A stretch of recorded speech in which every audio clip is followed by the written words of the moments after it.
네, 우리 할렐루야보다 샬롬 샬롬이 더 좋을 것 같습니다. 우리 인사할까요? 샬롬 샬롬. 네, 잘 보내셨나요? 네, 옆에 있는 분들하고 한번 인사하겠습니다. 잘 나오셨습니다. 인사할까요?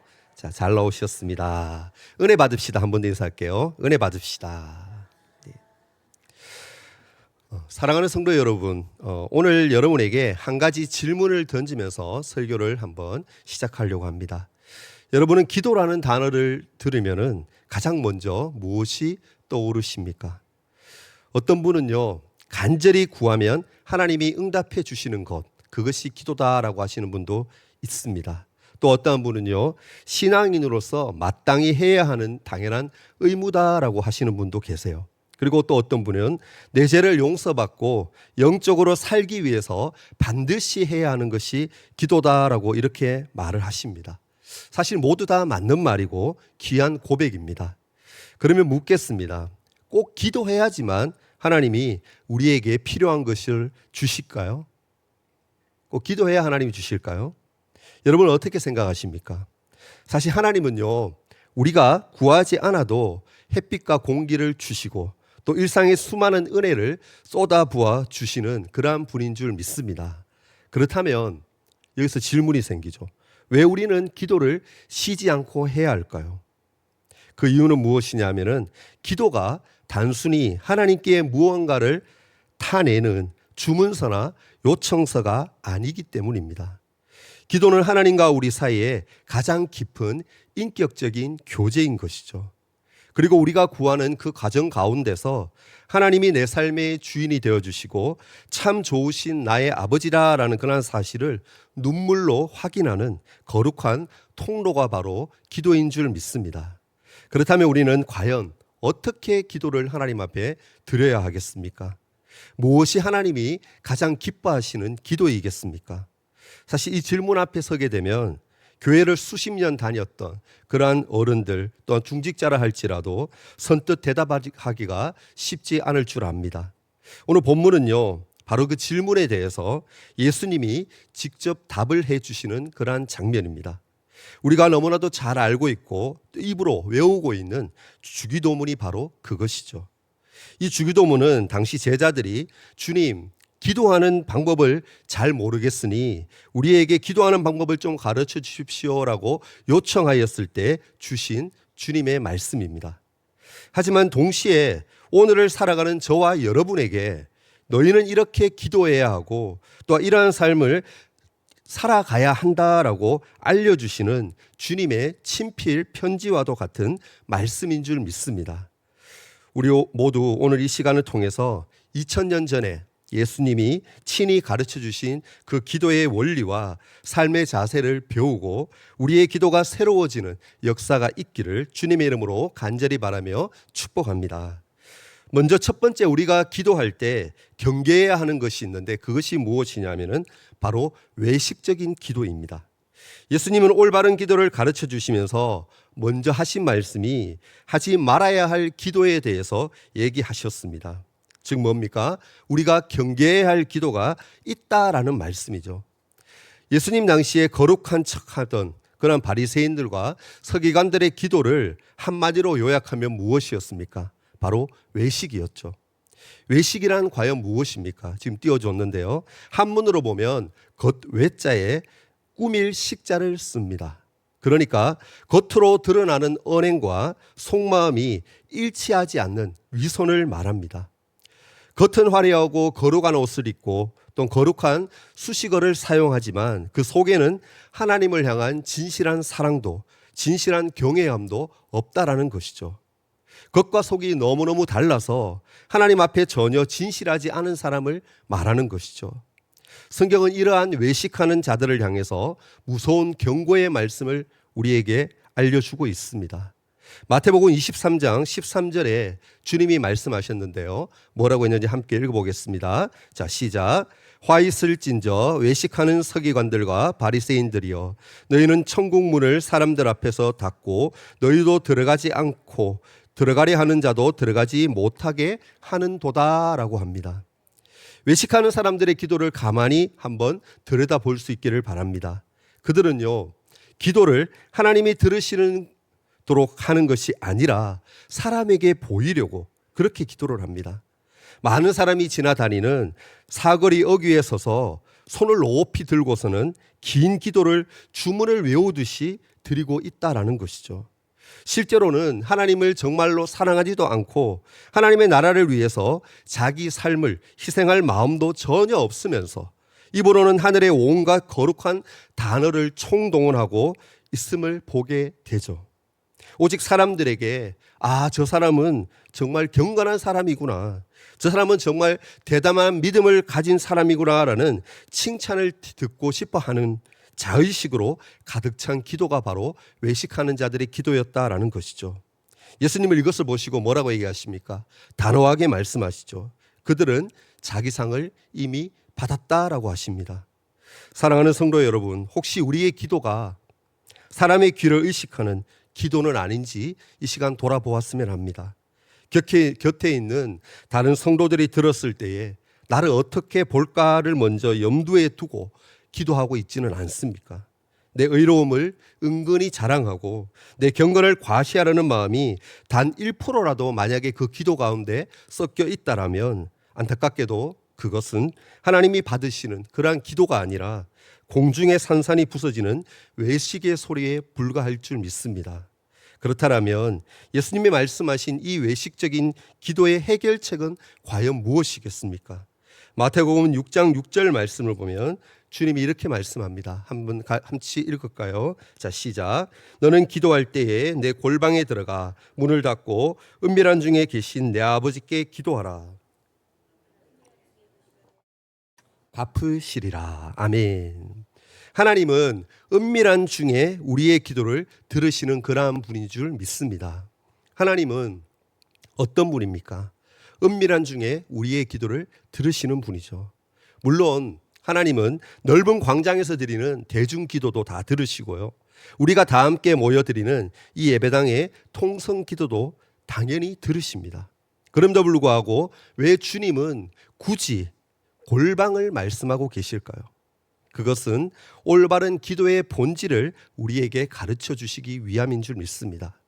골방의 문을 닫고 들어가는 순간에 나를 바라보는 사람들의 시선이 차단되어집니다. 나를 평가하는 세상의 기준도 다 꺼져버리죠. 아무런 방해물도 없이 오직 하나님과 나만의 1대1의 거룩한 만남이 시작된다라는 것이죠. 여러분, 골방 기도의 유익이 무엇인 줄 아십니까? 다른 사람을 전혀 의식할 필요가 없기 때문에 내 안에 숨겨진 죄와 아픔 그리고 체면 때문에 차마 밖으로 내뱉지 못했던 솔직한 그러한 고백들을 하나님 앞에 다 쏟아 놓을 수 있다라는 것입니다. 하나님만이 내 기도의 유일한 대상이시고 내 삶의 문제를 해결해 주실 수 있는 유일한 분이심을 겸손히 고백하게 되는 자리가 바로 골방이다라는 것입니다. 제가 20여 년 전에 처음 교역자 생활을 시작할 때에 하나님 앞에 결단했던 것 중에 하나가 무엇이냐면 바로 골방 기도였습니다. 사역을 하다 보면 사람에게 치이기도 하고요. 또한 일에 치이기도 하고 때로는 성도님들의 오해로 마음이 많이 힘들어질 때가 있습니다. 세상 사람들에게 가서 하소연할 수도 없고 목회자라는 그런 신분 때문에 어디 가서 억울하다라고 소리칠 수도 없을 때 저는 밤늦게 아무도 없는 서재로 들어가서 하나님께 기도했었습니다. 불을 끄고 주님 앞에 무릎을 꿇고 주님이라고 한마디만 내뱉으면 약속이라도 한 듯이 눈물이 왈칵 쏟아졌던 그런 기억이 있습니다. 사람 앞에서는 담대한 척, 경건한 척했던 그런 가면을 다 벗어버리고 주님 앞에 어린아이처럼 울면서 속내를 털어놓으면 주님이 제 마음을 어루만져 주시고 위로와 평안을 언제나 허락해 주셨습니다. 어찌 보면 그 골방 기도에 힘이 있었기 때문에 오늘날까지 믿음 안에서 이 길을 가고 있다라고 저는 생각합니다. 그래서 저는 교역자 생활을 시작하고부터 지금까지 짧은 시간일지라도 골방 기도를 하나님 앞에 드리고 있습니다. 모두가 잠든 고요한 시간에 서재에서 잠시나마 주님과 대화하며 교제하는 그 시간은 저에게 많은 위로와 평안을 줍니다. 예화 하나를 말씀드리고 싶은데요. 2015년에 나온 영화 하나가 있습니다. 워룸이라는 그러한 영화입니다. 그 영화를 보면요, 주인공 엘리자베스라는 그러한 여성이 나옵니다. 물론 교인이죠. 겉으로 보기에는 남편도 성공한 부동산 매매업자였고, 또한 예쁜 딸도 있고, 또 번듯한 집도 있어서 누가 보아도 부족함이 없어 보입니다. 하지만 실상은 남편과의 성격과 그런 것들이 맞지 않아서 불화가 너무 심각해서 이혼 직전의 위기에 처해 있었고, 가정은 완전히 깨어지기 일보 직전이었습니다. 그러던 어느 날 엘리자베스는 클라라라는 또한 성도 한 분을 만나게 되죠. 이 클라라는 엘리자베스의 그 신세 한탄을 가만히 듣고 있다가 전곡을 찌르는 날카로운 질문을 던지게 됩니다. 엘리자베스, 당신은 당신의 가정을 위해서, 당신의 남편을 위해서 정말로 진심으로 다해 하나님 앞에 기도해 본 적이 있습니까? 라고 묻게 됩니다. 그러자 엘리자베스는 정신이 번쩍 들게 되죠. 여지껏 자신은 남편과 싸우고 비난하고 불평만 했지 단 한 번도 하나님 앞에 가정을 온전히 맡기고 기도해 본 적이 없었던 겁니다. 집으로 돌아온 이 엘리자베스는요, 옷장으로 쓰던 드레스룸의 옷들을 다 치워버리고 그 조그만 골방 벽에 기도 제목들을 하나하나 붙여놓고 문을 걸어 잠근 채 무릎을 꿇습니다. 거기가 바로 그녀의 원룸이었던 거죠. 그 골방에서 기도할 때 성령님이 이 엘리자베스의 마음을 위로해 주십니다. 자신이 진짜 싸워야 할 대상은 눈앞에 있는 그런 남편이 아니라 남편을 뒤에서 조종하고 또한 미워하게 만들고 가정을 파탄 내려고 하는 진짜 원수 마귀와의 싸움이라는 것을 깨닫게 된 것이죠. 골방에서 눈물로 하루하루 기도하기 시작하자 그녀의 마음속에 주님의 긍휼과 사랑이 채워지기 시작합니다. 남편이 경제적으로 힘들어지고 직장을 잃었을 때에도 그를 원망하거나 미워하지 않게 되죠. 오히려 남편을 믿고 격려해 주며 예전보다 더 사랑하고 용서하고 남편을 섬깁니다. 그러자 놀라운 역사가 일어납니다. 절대로 변하지 않을 것 같았던 강팍한 그 남편의 마음이 눈 녹듯 녹아내리기 시작합니다. 남편이 주님 앞에 무릎을 꿇고 회개하게 되었고 가정이 완벽하게 회복되는 놀라운 기적이 일어난 것이죠. 사랑하는 여러분, 지금 여러분의 삶 속에 풀리지 않는 관계의 문제나 또한 자녀의 문제, 그리고 경제적인 압박으로 밤잠을 이루지 못하는 그러한 분이 혹시 계십니까? 그렇다면 사람을 찾아다니면서 하소연하기를 이제는 멈추시고 여러분들만의 골방을 만들어 볼 수 있기를 바랍니다. 그렇게 문을 닫고요, 은밀한 중에 계신 하나님께 여러분의 사정을 아뢰어서 놀라운 응답을 경험하는 인생들이 될 수 있기를 주의 이름으로 간절히 바라며 축복합니다. 다윗은요, 시편 19편 14절에서 이렇게 고백하고 있습니다. 나의 반석이시요 나의 구속자이신 여호와여, 내 입의 말과 마음의 묵상이 주님 앞에 연락되기를 원하나이다. 아멘. 여러분, 이 말이 무슨 뜻입니까? 나의 입에서 나오는 말과 마음의 생각이 주님이 보시기에 흡족하시기를 간절히 소원한다라는 고백 아닙니까? 이 시간 우리의 말과 마음을 하나님 앞에 온전히 올려드릴 수 있기를 주의 이름으로 축복합니다. 그리고 나만의 기도 시간과 공간을 만들어서 하나님께 나아가는 우리 모두가 되기를 바랍니다. 은밀한 중에 보시는 우리 하나님이 우리의 삶의 모든 문제들을 해결하여 주시고 갚아 주실 줄 믿습니다. 이어서 예수님이 두 번째로 경계하신 기도의 내용이 있는데요, 그것이 무엇입니까? 마태복음 6장 7절 말씀인데요, 한 번 더 함께 읽도록 하겠습니다. 또 기도할 때에 이방인과 같이 중언부언하지 말라. 그들은 말을 많이 하여야.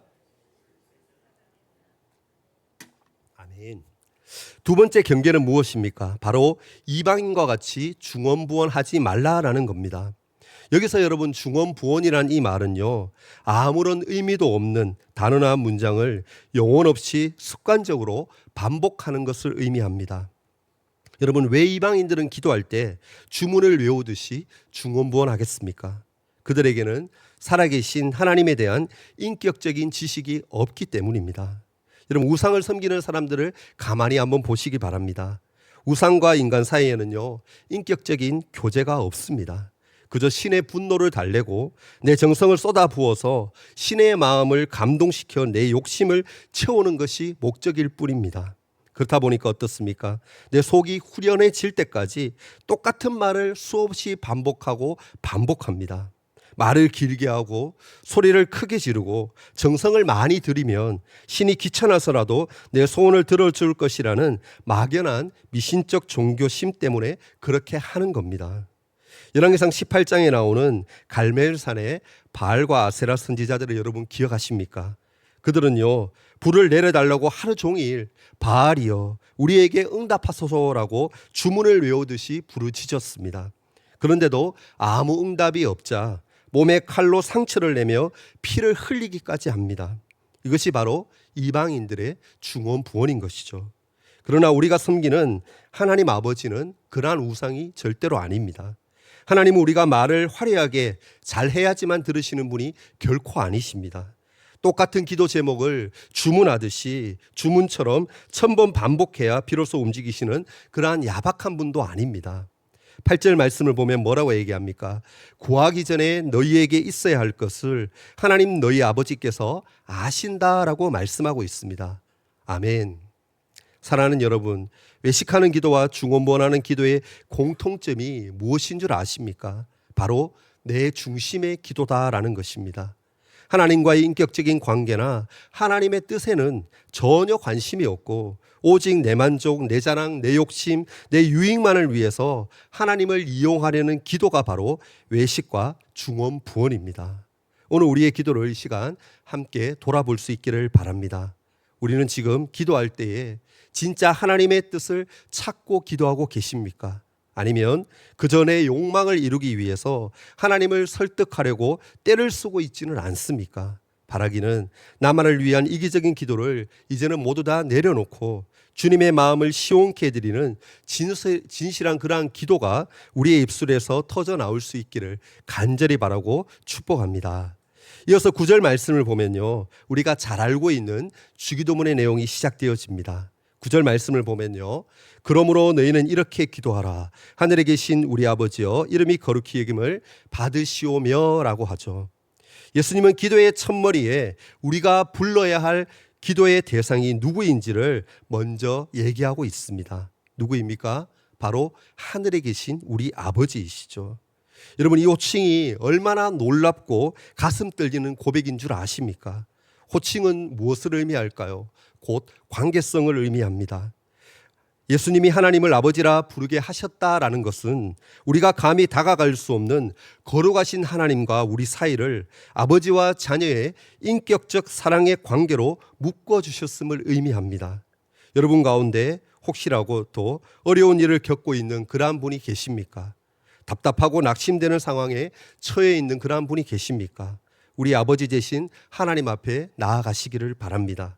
하나님은 우리가 기도할 때에 결코 귀찮아하지 아니하시고 밤이든 낮이든 무한한 그런 사랑으로 우리의 신음소리에 귀를 기울여 주실 줄 믿습니다.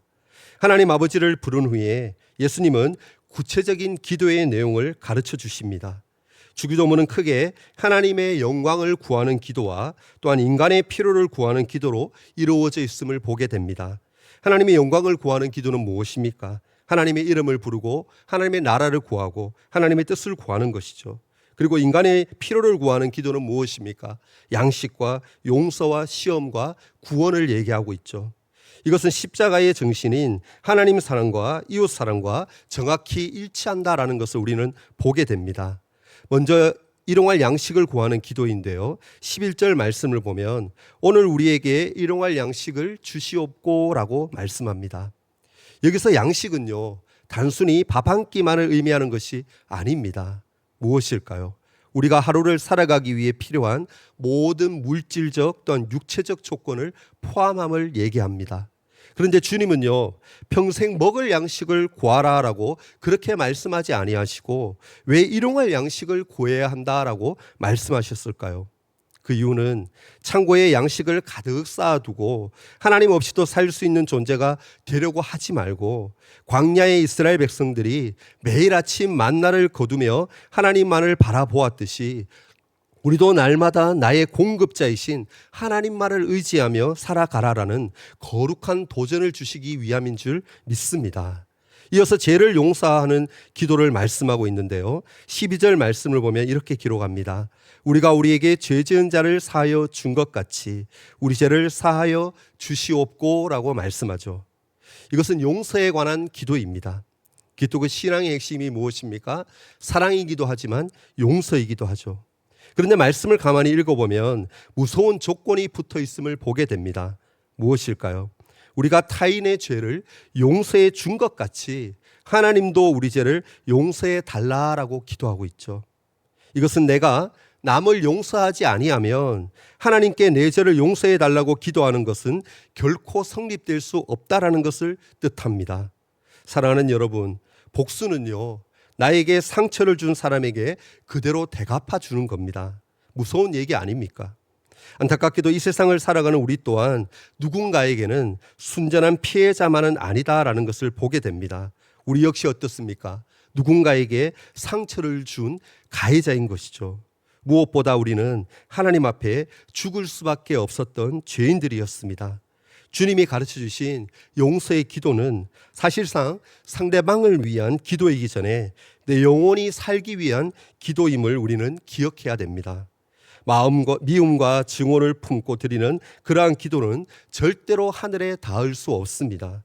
누군가를 향한 쓴뿌리와 복수심이 여러분을 괴롭히고 있다라면 나같이 못난 죄인을 아무 조건 없이 용서해 주신 그 십자가의 사랑을 기억할 수 있기를 바랍니다. 그리고 주님의 이름으로 그 사람을 용서하고 놓아줄 수 있기를 바랍니다. 그때 비로소 여러분의 영혼이 진정한 자유와 평안을 주님 안에서 누리게 될 줄 믿습니다. 이어서 13절 말씀을 보면요, 우리를 시험에 들게 하지 마시옵고 다만 악에서 구하옵소서라고 그렇게 말씀합니다. 이웃 사랑에 관련된 마지막 기도는요, 시험에 들지 않고 악에서 건짐을 받는 그러한 기도이죠. 우리의 삶을 돌아보면 매일매일이 시험의 연속이었음을 보게 됩니다. 왜 우리는 자꾸 시험에 들고 넘어질까요? 내가 옳다고 믿는 내 고집, 내 교만, 내 육신의 소욕을 내려놓기 못하기 때문인 줄 믿습니다. 여러분, 예수님의 수제자였던 베드로를 보시기 바랍니다. 모두가 주님을 버릴지라도 나는 절대로 주님을 버리지 않겠습니다라고 호언장담했던 베드로 아닙니까? 그러나 어떻습니까? 하찮은 여종 한 사람 앞에서 예수님을 3번이나 부인하고 저주하며 시험에 처참하게 무너지고 맙니다. 하물며 저와 여러분은 어떻겠습니까? 내 힘, 내 의지, 내 신앙 경력을 의지하면 100번 싸워서 100번 다 넘어질 수밖에 없는 연약한 존재가 우리인 줄 믿습니다. 여러분, 그럼에도 불구하고 참으로 감사한 것은 우리의 대제사장 되신 예수님이 우리의 이러한 약함을 아시고 계신다라는 사실입니다. 그래서 지금도 하나님 우편에서 마귀의 공격 앞에 흔들리는 저와 여러분을 위해 눈물로 중보 기도하고 계신 줄 믿습니다. 바라기는 날마다 내 힘을 다 빼고 내 안에 예수님만을 바라보면서 마귀의 시험을 이기며 승리하는 인생이 될 수 있기를 주님의 이름으로 간절히 바라며 축복합니다. 여러분, 말씀을 맺을까 합니다. 지금까지 우리는 주님이 가르쳐 주신 기도를 함께 잠시 살펴보았습니다. 이 시간 나의 삶에서 하나님께 드리는 기도를 점검해 볼 수 있기를 바랍니다. 야고보서 4장 2절에서 3절까지 말씀을 보면 기도가 응답되지 아니하는 2가지 이유를 언급하고 있음을 보게 됩니다. 우리 함께 한번 읽어볼까요? 자, 시작. 너희는 욕심을 내어도 얻지 못하여 살인하며 시기하여도 못함으로 다투고 싸우는도다. 너희가 얻지 못함은 구하지 아니하기 때문이요 구하여도 받지 못함은 정욕으로 쓰려고 잘못 구하기 때문이라. 아멘. 먼저는 응답이 없는 것은 기도하지 않기 때문이고 구하여도 못 받는 이유가 정욕으로 쓰려고 잘못 구하기 때문이라고 분명히 주님은 우리에게 말씀하고 있습니다. 여러분, 기도는 선택이 아닙니다. 우리가 이 땅에 살아가는 동안 반드시 해야 할 필수입니다. 기도하지 않는다라는 것은요, 나는 하나님이 더 이상 필요 없습니다라고 적극적으로 표현하는 행동인 줄 믿습니다. 여러분, 기도를 하더라도 내 정욕을 위해서 더 이상 기도하지 마시고 하나님의 통치를 위한 기도를 올려드릴 수 있기를 바랍니다. 사랑하는 성도 여러분, 오늘부터 주님이 가르쳐 주신 기도로 기도해 보시는 것은 어떨까요? 바라기는 하나님의 자녀로서 예수님이 가르쳐 주신 기도와 삶의 자세로 살아가기를 다짐하는 우리 모두가 될 수 있기를 예수님의 이름으로 간절히 바라며 축원합니다. 아멘. 기도하겠습니다.